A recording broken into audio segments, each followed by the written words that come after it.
Hi, Mike. Rich Thompson, the Herald. Just talk about what happened between the first and second period, because that was a different team that came out.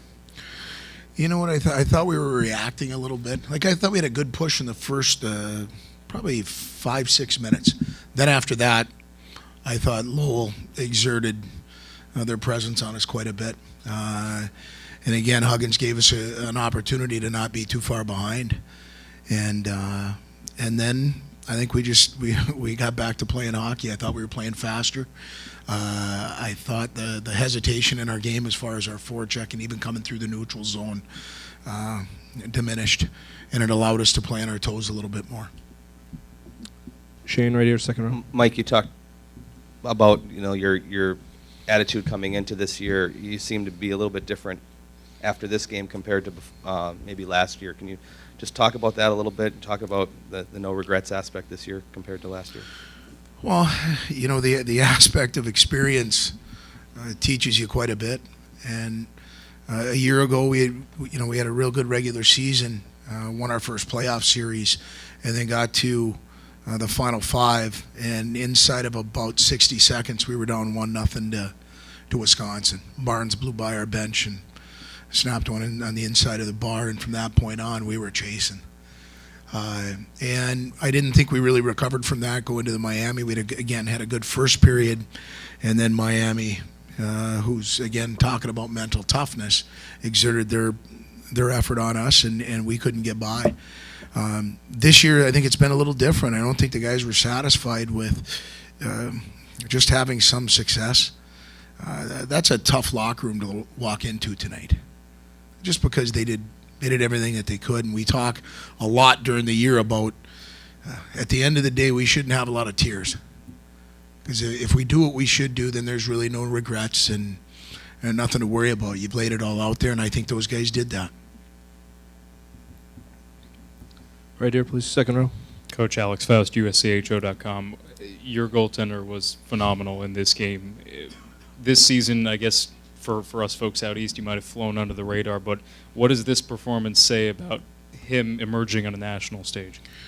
I think this is Cole being Cole. You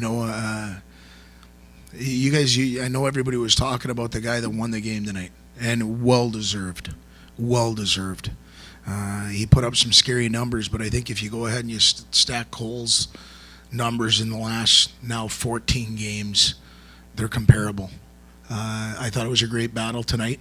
I think it says a lot about Cole when you hear the guys talk about the respect that they have for him, how much they care about him. He's earned that through his preparation and through his work. Right here, please. Thank you. John Powers, Boston Globe. Coach, you look back at the last 13 games, your guys had found ways to get results and wins almost every game. With like 2.2 seconds to go, you still have a shot in their end. Was there still some feeling we can get this thing? We can at least get it overtime. I don't want to say the thing that sounds great, but yeah. I mean, this is a crazy game, right? We've watched some nutty things in hockey and in sports, and I truly believe our guys thought that. I know Matty Leitner was crushed that he didn't get that puck back to Johnny McGinnis, because Johnny's had some heroics for us over the year. So, yeah, thought there was a chance. Yeah, let's right back here. I know it's quickly after the game, but can you just talk about Johnny again a little bit about what he's kind of meant to this team as this year's progressed when you look at tonight? Yeah, it's going to sting not having him in the locker room. He's done an awful lot of heavy lifting for this coaching staff, taking care of any issues that we had, whether it was on the ice or off the ice. The young man's going to be successful moving on. I think he's going to have an opportunity to go play hockey for a little while, which is great because he's put a lot of work into it. You know what? If we can keep bringing people, let alone players like Johnny McGinnis, to our program, we're going to be okay. We're going to be successful. So it's tough to see him leave, but what he's done and the legacy that he's left is one that he can be proud of. Question in the back here, please. Coach Brian O'Connor, ESPN Boston. Just quickly, a lot of people have mentioned just how tight and how close this game was. What's it going to take to knock off, or what's the key to knocking off a team like Lowell? I think you've got to see if you can get to 3.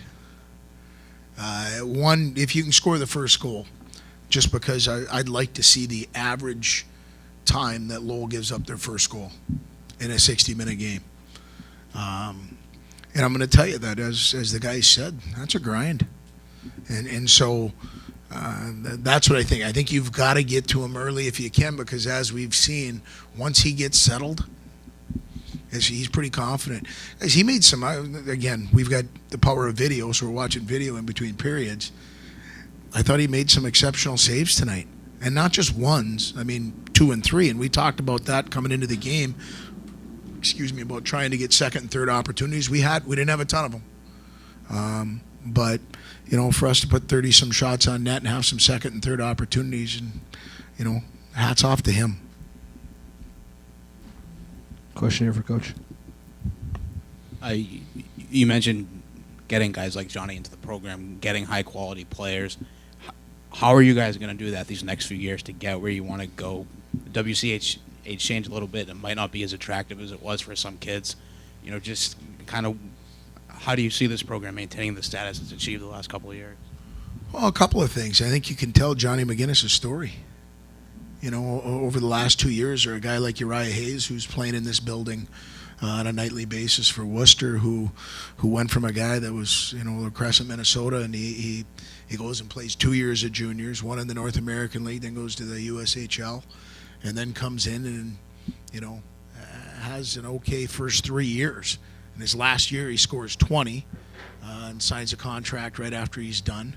And comes in, I think his second or third game here, he had 10 shots on net, and telling those stories. And then really, I'm going to tell you, I don't know if you've been there, but I'd love to invite you to come to campus. It's beautiful, and the way that the administration backs the things that we're looking to do to help our student athletes be successful, both away from the rink and at the rink. I'm going to tell you, when we get guys on campus, they enjoy what they see. And they're impressed by it. So I think, as you saw with my players, the more time I can have a recruit spend with my players, the better it is for the opportunity to have him say, this is a place I'd like to be a part of. Last question for Coach. Any last question? All right, Coach. Thank you very much. Thank you. Thanks.